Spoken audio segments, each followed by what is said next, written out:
Hi everyone, this is going to be the fifth lesson on the topic of metabolism, health and lifestyle for GCSE biology students. In this lesson we're going to look at illegal drugs. In the last lesson we introduced the idea of drugs and gave that word a couple of different definitions, and we looked at a couple of legal recreational substances, legal recreational drugs, namely tobacco and cigarettes and also alcohol. In this lesson we're going to be taking a look at illegal drugs of various types. So before we go any further, let's take a look at the learning outcomes for this lesson. So once you've completed the various learning activities associated with this lesson on the website, including both this teaching video and also the end of lesson quiz and the exam questions that you will have received in your downloadable pack of exam questions for this topic, you should be able to do the following things. So we're going to start by categorizing illegal drugs. Now, in terms of illegal substances, under current UK legislation, they can be categorized as either Class A, B or C, and these have different penalties under the law for possession and for distribution. And then we're going to describe and explain the short and long-term effects of various illegal drugs, including the ones listed here. So let's make a start then. Now, let's start by defining what we mean by the words or by the phrase illegal drug. Well, an illegal drug is obviously one whose use is prohibited by law. Now, some of the illegal recreational drugs that you saw listed under the learning outcomes for this lesson are perhaps the ones that people think of when people hear the term illegal drugs. But in fact, even a prescription medication, if you obtain it without a prescription, technically that's categorized as an illegal drug. So even medicines which you can't obtain without a prescription from the doctor, if you don't have a prescription and you're caught in possession of that substance, technically you have committed a crime and the substance in your possession would be categorized as an illegal drug. So illegal drugs such as heroin and morphine may be prescribed by doctors to alleviate suffering, and so these can be considered as medical drugs, and they are legal for use when prescribed by a doctor, but they are illegal under other circumstances. So illegal drugs under the law are categorized as either Class A, Class B or Class C, depending on how or how dangerous these drugs were believed to be when that law was passed. So Class A drugs are considered to be the most harmful and therefore carry the highest penalties under the law for possession or for distribution, and Class C are considered to be the least harmful prohibited substances. So we've got a list of prohibited substances here, and we can see how they're categorized according to the law. So for example, things like amphetamine are Class B drugs, barbiturates are also Class B, benzodiazepines such as diazepam, which is a tranquilizer drug, can be prescribed, but if it's in your possession without a prescription, it would be categorized as a Class C drug. Cannabis under current UK law is categorized as a Class B drug. Cocaine and crack cocaine are a Class A drug. Codeine, which is a opiate derivative from morphine, is a Class B drug, even though you can buy painkiller tablets, or rather you can be prescribed painkiller tablets with codeine in them, and certain non-prescription tablets are available with a small amount of codeine in them. Ecstasy or MDMA is a Class A drug, as is heroin and LSD. Rohypnol is a Class C drug. Crystal meth is a Class A drug, and Valium, which is a type of benzodiazepine, is a Class C drug as well.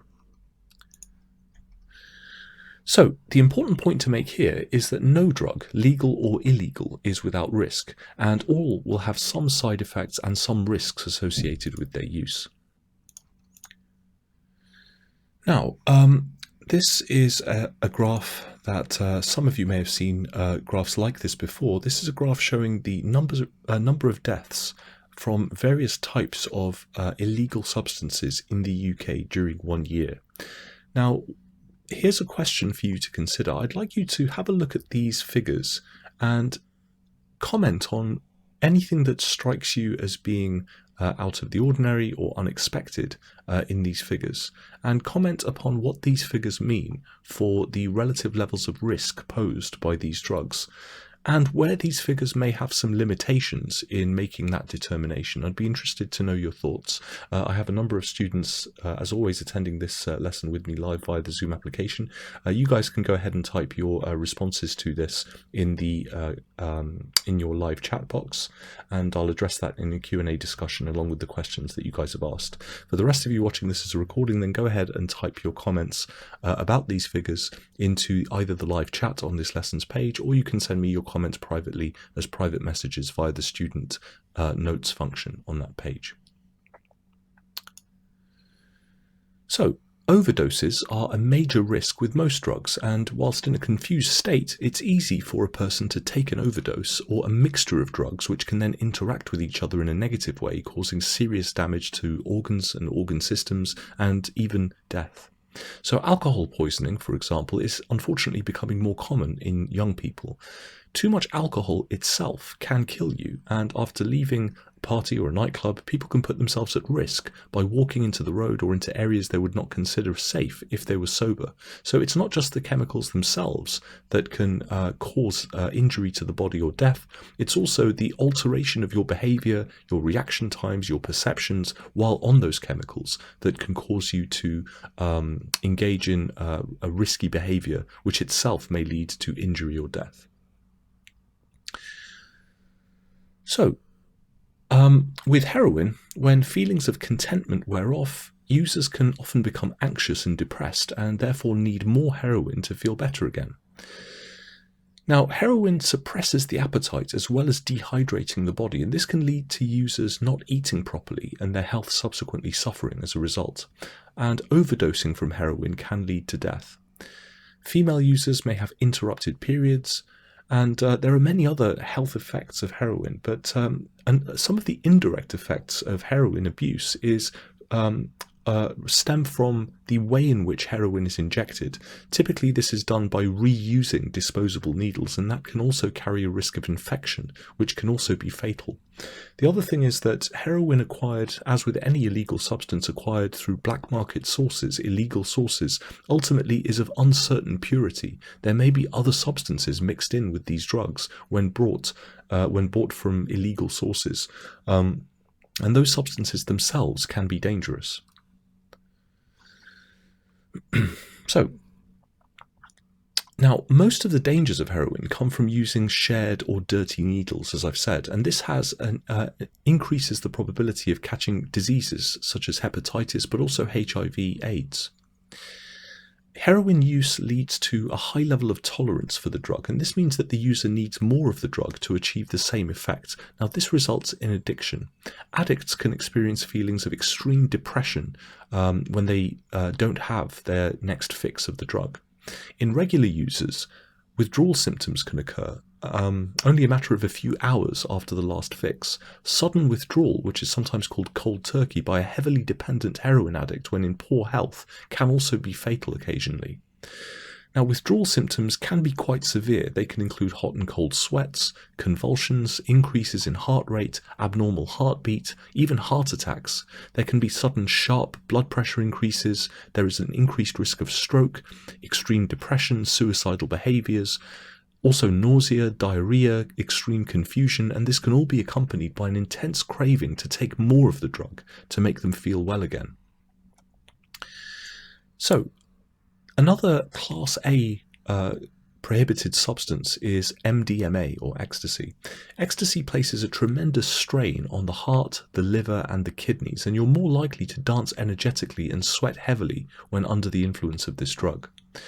Now, these behaviors and the circumstances under which most people will take this drug can lead to them not replacing enough fluid to replace the fluids that they've expended in sweating, for example, and this increases the danger of overheating and extreme dehydration.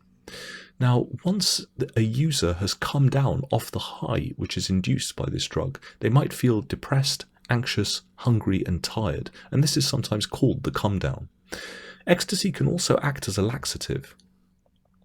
Now, long-term frequent use of ecstasy leads to users often becoming run down from exhaustion and suffering from secondary infections due to their depressed immune system. So they tend to be more susceptible to colds, sore throats, and flu. Women can also be more susceptible to cystitis and thrush as a result of the dehydration from ecstasy. Now, with cocaine, typically users will experience a high which is accompanied by feelings of high energy and strength. But when these wear off, users tend to become confused and experience an inability to sleep, and they often feel awful the next day. So regular cocaine usage can also damage the nasal passages. Now, cocaine is also an appetite suppressant, and users are vulnerable to malnutrition as a result, and cocaine use can also lead to heart problems. Now, the variant of cocaine, known as crack cocaine, smoking of crack cocaine can cause chest pain, lung damage, and bronchitis as well. Now, some users will inject cocaine, and this can rapidly destroy skin tissues and cause ulcers. Long-term use can cause a range of different mental health conditions such as depression and schizophrenia, and overdosing with cocaine can also lead to death. Now, prolonged crack cocaine consumption can lead to a need for larger doses, and this results in an enormously compulsive craving and complete psychological dependence on the drug. Now, LSD, which is a hallucinogen, leads to users experiencing typically some extremely vivid and uncontrollable illusions and hallucinations. Now, sometimes under the when the user has used this in the wrong circumstances, in the wrong frame of mind, or just at random, they can experience extremely unpleasant and terrifying hallucinations, which can result in fear, depression, and also mental illness. Now, LSD is made available on the black market in a number of different forms. It can be made available as a liquid, as capsules, as paper tabs, on a blotter sheet. There are many different ways that it can be distributed. Now, barbiturates are another category of substances which are classified as being illegal. Now, small amounts of barbiturates can produce calmness and relax muscles and can also reduce anxiety. Moderate doses can cause drowsiness, confusion, and inability to concentrate, loss of coordination, tremors, and slurred speech. But large doses of barbiturates produce depressed pulse rate and dilated pupils and shallowed breathing, and this can lead to unconsciousness and even death. Now, physical and psychological dependence on barbiturates can develop very, very quickly in users. Amphetamines, which are sometimes referred to as speed, these will increase the amount of dopamine released in the brain and can produce the symptoms of schizophrenia and rapidly lead to addiction as well. Now, cannabis in small quantities can help to make people more relaxed and less anxious. Cannabis has also been used for the relief of pain in conditions such as arthritis. It's also been used to treat a number of other medical conditions. Now, research on the medical applications of cannabis is ongoing, and it's actually quite fruitful. However, in larger quantities, cannabis can have a number of side effects which are often similar to those of alcohol. Balance, coordination, reactions, and judgment can all become impaired. Now, there is some evidence to suggest that the stronger strains of cannabis which are smoked, particularly if they're smoked on a regular basis and in large quantities over a long period of time, can lead to a higher probability of developing chronic mental illnesses such as schizophrenia. So, the effects of cannabis initially can be that a person becomes more talkative, cheerful, and relaxed, and users can experience the desire to binge eat, and this is sometimes called the munchies.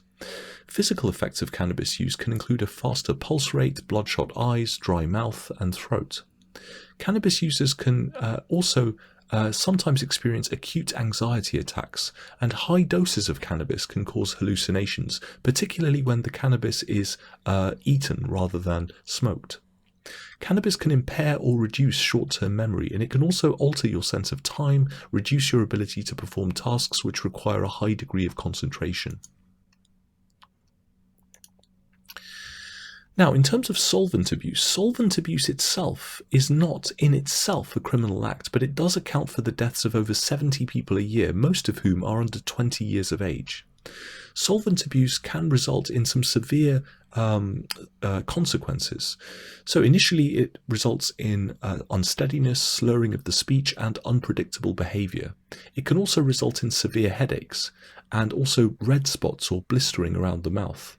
It can induce vomiting. Young children are actually at the greatest risk. Some can even die after trying solvents for the very first time. Now, there are a number of different effects on different body systems with the solvents that are found in various household chemicals and glues and things like that. So you can see that these solvents can affect multiple different body systems. Now, I'm not going to read all of those out to you. If you want to read them individually, you can just pause the video and read these out for yourself. Alternatively, you can scroll down this lessons page and find the lesson slides, and you can scroll to this slide and study it at your leisure. But as you can see, there are many, many different effects of these solvents on different body systems. And as I say, young people in particular are at a particularly high risk of immediate death from the use of solvents at any time, even on their first dose.